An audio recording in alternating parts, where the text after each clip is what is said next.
بسم الله الرحمن الرحيم والصلاة والسلام على أشرف المرسلين. بمناسبة اليوم العالمي لمرض السكر, je me permets de vous présenter quelques conférences en ayant l'esprit d'aider nos diabétiques à pouvoir supporter cette période de Covid. On sait que le Covid, c'est une épidémie qui a été déclarée en une urgence sanitaire.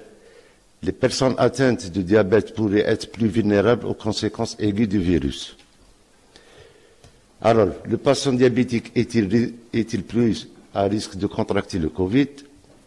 La réponse est oui. La prévalence moyenne du diabète préexistant chez les patients hospitalisés pour Covid-19 atteignait 21,2%, ce qui fait que le diabète est une des comorbidités les plus fréquentes. Le diabétique a-t-il un facteur de risque et sévère de Covid? La réponse est oui. Les épidémies de SARS et de MERS, plus largement les patients présentant des comorbidités telles que l'hypertension artérielle, les maladies cardiovasculaires et l'obésité, sont à risque accru de formes sévères et fatales de pneumonie à coronavirus. Alors, le diabète est-il un facteur de risque de décès lié au Covid?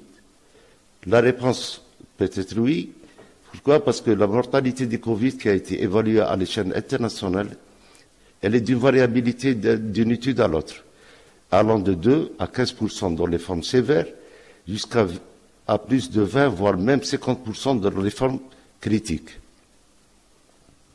Maintenant, les risques liés au Covid sont-ils identiques pour tous les patients diabétiques? Ça veut dire, est-ce que les patients type 1 et type 2 peuvent avoir le même pronostic La réponse, sur le plan diabétologique, les études disponibles prêchent par l'absence de données telles que le type de diabète, la durée d'évolution, le traitement et l'équilibre antérieur. Ces données permettent de définir le profil de type des patients diabétiques à risque à forme sévère et critique de Covid. Maintenant, à la question, le coronavirus peut-il provoquer le diabète? Une étude publiée par le journal The Lancet et menée par des experts médicaux suggère que un lien possible entre le Covid et l'apparition du diabète. Le compte-rendu explique qu'en Italie, des symptômes diabétiques sévères sont apparus chez les patients sans antécédents et hospitalisés à cause du Covid. Cette étude est appuyée par l'étude qui a été menée aux États-Unis et en Italie aussi, et explique que le virus pourrait endommager le pancréas, ce qui provoquerait le diabète chez un patient qui n'est pas capable de produire suffisamment d'insuline. Et l'expérience au niveau du CHU d'Oran, je sais que durant mes gardes, donc la plupart des malades sont hospitalisés parce qu'ils présentent une glycémie très élevée aux alentours de 5 à 6 grammes alors qu'ils n'ont aucun antécédent de diabète. Mais vu que la maladie elle est précoce, les études sont en cours et cette hypothèse ne sera confirmée qu'après un certain temps. Quelles sont les conséquences du Covid sur le diabète? Alors que le diabète apparaît un facteur de mauvais pronostic, celui-ci a également un impact négatif sur les malades diabétiques. Le premier aspect concerne le déséquilibre glycémique favorisé par l'infection. Et par conséquent, le risque des complications telles que l'acidocétose et le coma hyperosmolaire sont là, qui peuvent alourdir la pathologie du malade et en devenir sombre. Est-ce d'autant plus que le Covid peut s'accompagner de signes digestifs favorisant la déshydratation, ce qui nous emmène à conseiller nos malades à se réhydrater massivement durant cette période. Faut-il dépister le diabète chez les patients atteints de Covid? La réponse est oui. Le diabète type 2 peut rester asymptomatique durant de nombreuses années et par ailleurs souvent diagnostiqué fortuitement ou tardivement en faveur du diagnostic. L'une des complications chroniques telles que la rétinopathie diabétique, infarctus du myocarde et un ulcère du pied diabétique ou un autre article déjà souligné les limites de certaines données publiées relatives à l'impact du diabète et le pronostic. Il n'en reste pas moins que le diabète en conjonction avec l'âge et d'autres comorbidités apparaît comme un facteur de mauvais pronostic. Donc nous plaidons dès lors d'un dépistage systématique d'un prédiabète méconnu par le dosage de la glycémie, à interpréter avec prudence en phase aiguë et l'hémoglobine glyquée à l'admission chez tout patient hospitalisé pour Covid. Ce dépistage permettra ensuite de prendre toutes les mesures adéquates pour contrôler l'équilibre glycémique en cours d'hospitalisation. Que peuvent faire les personnes atteintes de diabète et leurs proches? Alors, pour les personnes atteintes de diabète, il est important de prendre les précautions pour prévenir une contamination par le virus, dans la mesure du possible. Eh bien, les recommandations sur l'âge au grand public sont doublement importantes pour les personnes atteintes de diabète, ainsi que pour les proches. Se laver les mains minutieusement et régulièrement. Éviter de toucher son visage avant de s'être lavé et sécher les mains. Nettoyer et désinfecter les objets et surfaces touchées fréquemment. Ne jamais partager la nourriture, les lunettes, les serviettes et les outils, etc. En cas de toux ou d'éternuement, se couvrir la bouche et le nez avec un mouchoir ou, le cas échéant, avec le pli du coude. Jeter les mouchoirs adéquatement après usage. Et éviter le contact avec les personnes présentant des symptômes de maladies respiratoires tels que la toux. Et réfléchir surtout réfléchir à des changements pour se protéger soi-même ainsi que ses proches, tels, par exemple, éviter les déplacements professionnels, favoriser ainsi le télétravail, éviter les grands rassemblements, tels que les mariages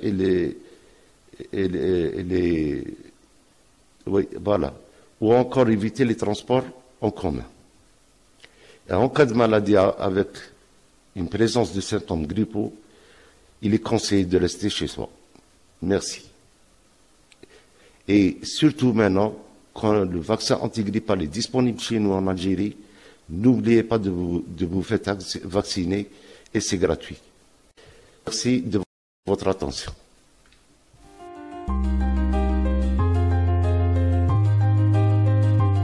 Donc, la deuxième conférence, ce sera les complications neurovasculaires chez le diabétique. Et actuellement, dans la physiopathologie du Covid, on décrit un état d'hyperthrombose où les malades vont développer beaucoup de thrombose au dehors des autres pathologies.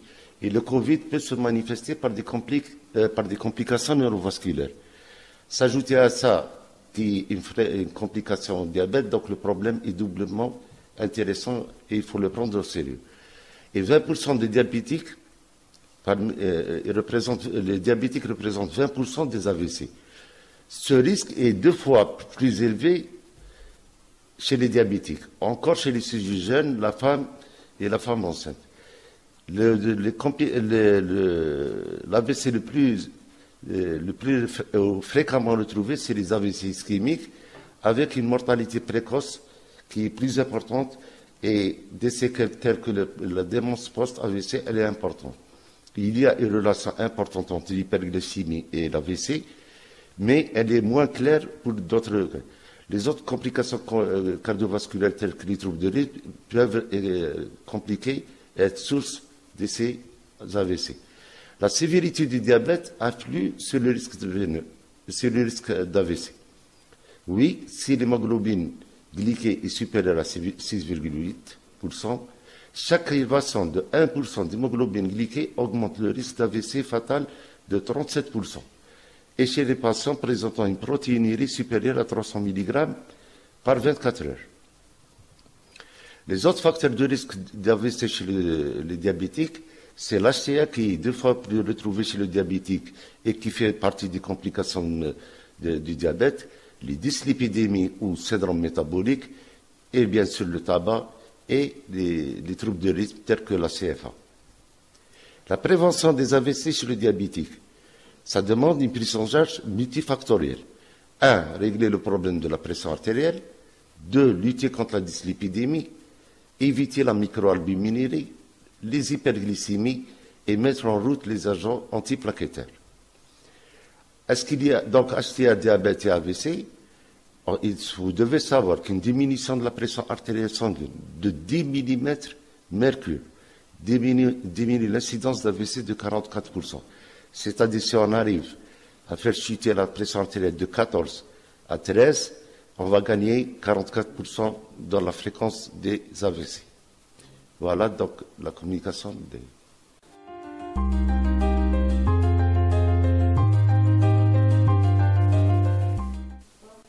Alors, les infections chez le diabétique, elles étaient fréquentes. Et actuellement, on est en train de vivre une pandémie internationale dont le coronavirus est à l'origine de cette pandémie. Et donc, la première infection à l'heure actuelle qui peut toucher le diabétique, c'est le coronavirus. Tout en sachant que les pneumonies et les tuberculoses existent toujours à l'état actuel, les pyélonéphrite, les cystites et les abcès, les infections des tissus mous, y compris le pied diabétique et l'ostéomyélite, les fasciites nécrosantes et les candidoses mycocutanées. Exclusivement chez les diabétiques, on va voir trois pathologies. Les otites externes, les mycoses rhinocérébrales et les infections emphysémateuses telles que les pyélonéphrite et les cholécystites, qui vont provoquer une mortalité, une morbidité qui est assez considérable chez le diabétique. Provoquer des dérangements métaboliques et inversement des dérangements métaboliques peuvent faciliter l'infection. C'est-à-dire que ça va de pair. Si on a un diabète qui est très mal équilibré, on est très exposé à l'infection, surtout quand l'immunité est abaissée ou déprimée. Et voilà donc le déficit immunitaire du diabète. Par une immunité de médiation cellulaire est probablement déprimée, les systèmes antioxydants impliqués dans l'activité bactéricide peuvent être compromis et ces altérations sont exacerbées par l'hyperglycémie et l'acidémie. D'où un meilleur équilibre de la glycémie pour éviter tous ces problèmes qui peuvent lier un diabète. Les parodontites. Ce qu'il ne faut pas oublier que l'infection, ça commence déjà par les voies digestives hautes, à commencer par les dents. Le risque d'infection buccale chez les diabétiques est de 2 à 4 fois le risque chez les non-diabétiques. Et il entraîne la perte des dents et une diminution de la nutrition. 2. L'infection pulmonaire de Covid, donc elle a été décrite et elle est fréquemment retrouvée chez les diabétiques, donc des lésions pulmonaires très avancées. Et au scanner, on peut décrire des 80 voire 90 de lésions pulmonaires avec des hypoxies sévères qui répondent très mal à la ventilation non invasive, exigeant des fois une intubation-ventilation avec tous les risques, y compris une intubation-ventilation artificielle. Et donc, l'infection Covid, actuellement, c'est l'ennemi numéro 1 du diabétique. Alors, les infections pulmonaires autres, telles que l'infection au Staph aureus, les grammes négatifs, les diabétiques sont 3 fois plus susceptibles de coloniser les Staph aureus dans le nasopharynx. Ils sont également parfois colonisés par des bactéries grammes négatives. Le diabétique atteint de pneumonie à pneumocoque sont susceptibles d'être bactériémiques ou d'en mourir.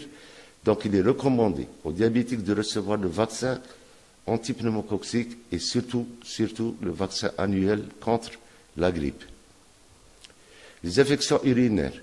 Une bactérie asymptomatique définie comme 105 ml par millilitre d'urine.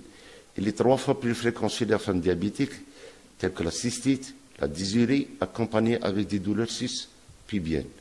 Les pyélonéphrite, 4 à 5 fois plus fréquents chez les diabétiques, et souvent c'est des pyélonéphrite bilatérales, présentent la fièvre, des frissons et des douleurs au niveau du flanc.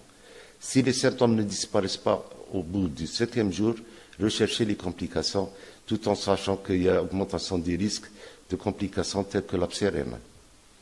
Les infections digestives, elles sont là. Le diabète peut provoquer souvent une neuropathie autonome, qui sont à l'origine des syndromes de dysmotilité, œsophagien gastrique.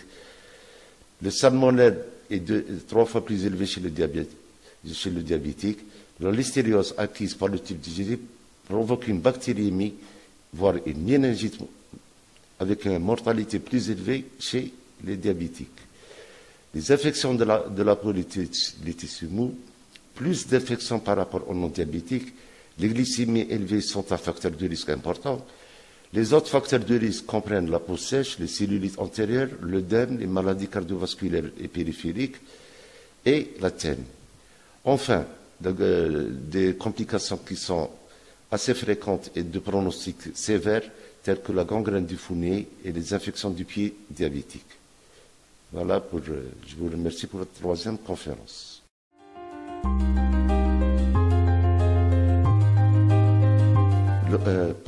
Concernant l'obésité et le diabète, l'obésité, ça va se définir par un excès de poids, mais calculé surtout par l'IMC. Et on va traiter les causes de l'obésité et les conséquences de l'obésité. L'obésité, c'est défini. L'obésité est définie comme une augmentation de la masse adipeuse avec répartition gynoïde ou androïde. L'obésité résulte d'un déséquilibre entre les entrées et les sorties énergétiques. L'obésité, donc la détermination de la masse grasse, se calcule par l'index de l'IMC, l'index de masse corporelle, qui est le poids sur la taille au carré. Elle est normale donc, quand il s'agit de 18 à 24%. Il y a un surpoids quand elle est de 25 à 29%, et à partir de 30%, on parle d'obésité. La mesure de tour de la taille aussi, il permet d'identifier un excès de graisse au niveau du ventre. Lorsque la tour de la taille est supérieure à 90 chez la femme, en dehors de la grossesse ou sans chez l'homme, on considère qu'il y a une obésité. On considère qu'il y a une obésité abdominale. L'obésité abdominale est associée à un facteur de risque important et accru du diabète, l'hypertension, l'hypertriglycédémie et des maladies vasculaires. Alors, qu'est-ce qu'on appelle l'obésité gynoïde? L'obésité gynoïde, ce qu'on voit ici, c'est la femme, c'est ce qu'on appelle les culottes de cheval. Quand l'excès se situe principalement au niveau des cuisses, comme c'est habituellement chez la femme. Maintenant, pour l'obésité androïde, quand les dépôts de graisse sont principalement au niveau du ventre, équivalent de l'obésité abdominale. On est en train de vivre une période très difficile, à savoir le Covid. Dans le Covid, on conseille, et certains pays même ont imposé le confinement. Et nous faisons actuellement un confinement qui est une mesure, on la considère comme étant une mesure cruciale et incontournable pour combattre avec succès cette pandémie.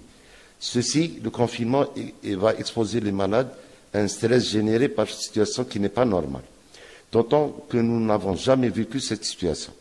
Ce confinement, il va nous exposer à deux grands problèmes. L'anxiété et le stress, ainsi que la dépression qui peuvent se voir durant cette période de confinement. L'anxiété et la dépression, ils peuvent être à l'origine de ce qu'on appelle les boulimies nerveuses, où les malades commencent à s'alimenter de façon importante et ils s'exposent à un risque de surpoids, voire même une obésité.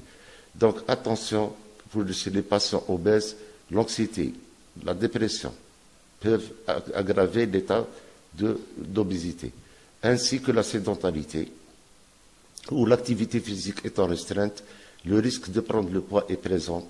Il serait donc judicieux de réduire un peu les portions que vous mangez d'habitude. Il ne faut pas tomber dans la boulimie de stress.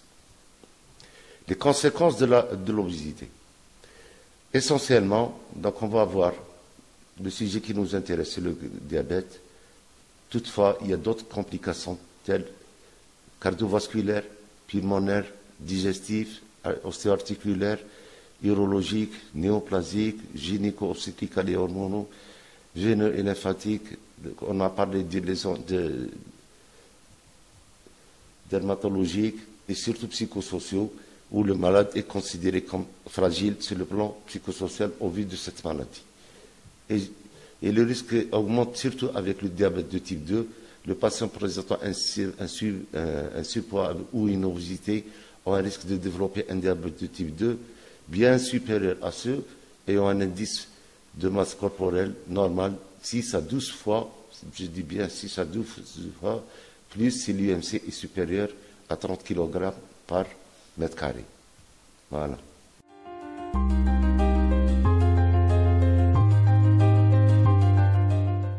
Maintenant, si on parle des mesures hygiéno-diététiques, et surtout dans cette période de Covid. Les mesures hygiéno-diététiques constituent un pilier fondamental de la prise en charge du diabète.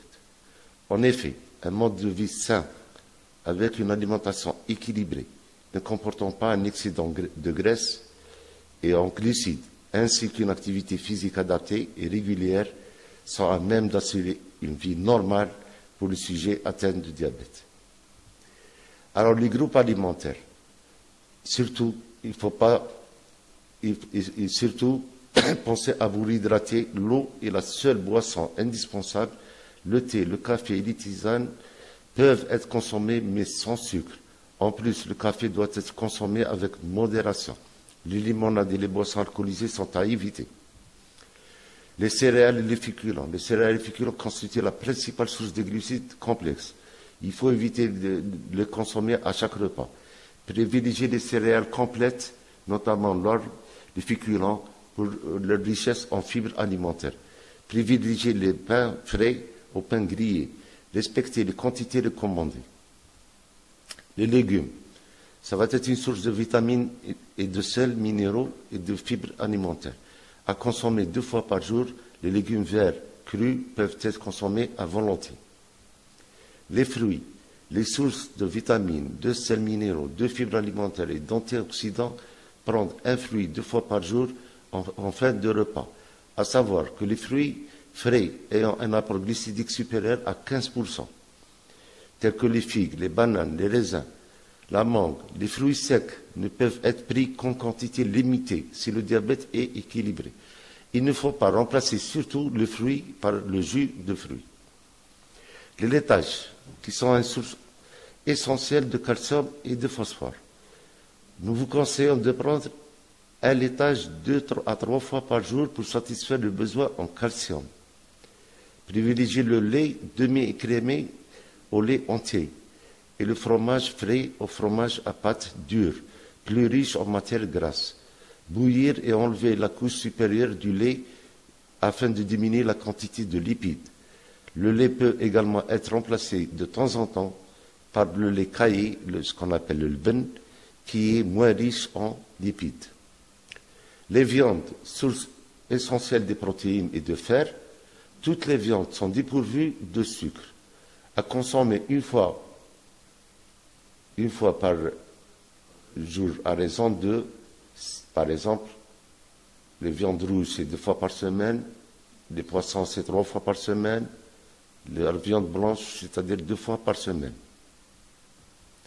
Les matières grasses, sources d'énergie et vitamines liposolubles telles que les vitamines A, de la vitamine D, E et la vitamine K qui sont nécessaires pour le fonctionnement de l'organisme. Il faut privilégier les matières grasses végétales, les huiles en général, et surtout l'huile d'olive et l'huile d'argan pour leur effet préventif contre les maladies cardiovasculaires. Donc, l'huile de zitoun, c'est quelque chose de très intéressant chez les patients diabétiques. Et donc, ici, il faut prendre, par exemple, il ne faut pas dépasser, j'arrive pas à voir, sans dépasser 2 à 3 cuillères de soupe d'huile par jour et surtout l'huile d'olive.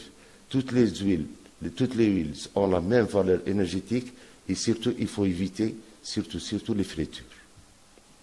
Les produits sucrés, source de glucides simples et d'énergie.